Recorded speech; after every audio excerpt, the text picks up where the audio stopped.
मूंखे कोन घुर्जे माल सोडे खे सवाल कंदिस पंहिंजे कुर्ब जो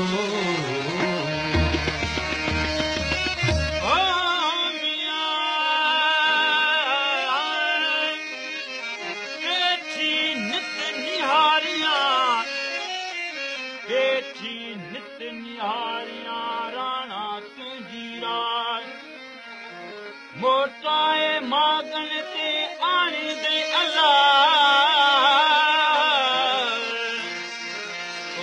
तो घर था न तराना घणा हिन राज में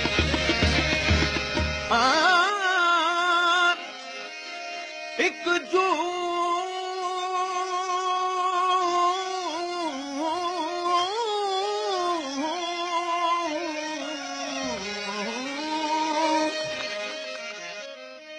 एक जो भी जोय छडल की नजवान उहे भी इंसान जेके नंगन ते निसार थिया सुतड़ी पयस सेज पलंग ते ओ सुतड़ी पयस सेज पलंग ते कारण भरी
हलो हलो तक जिथे घुर्जे नी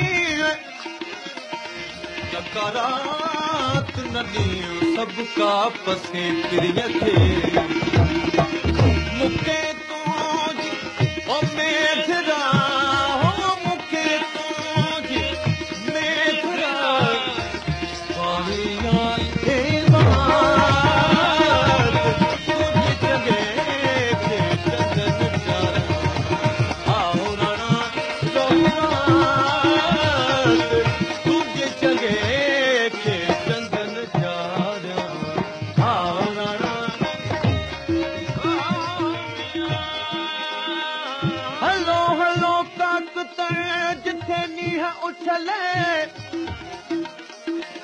नका झल पल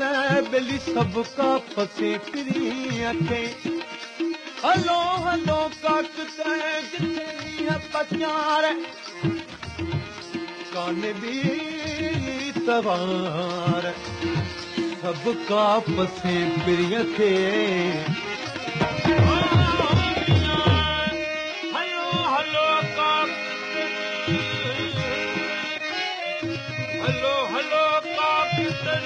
जिते घुर्जे नी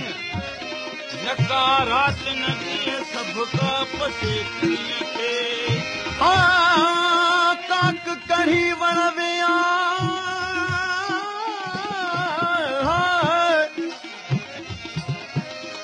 काक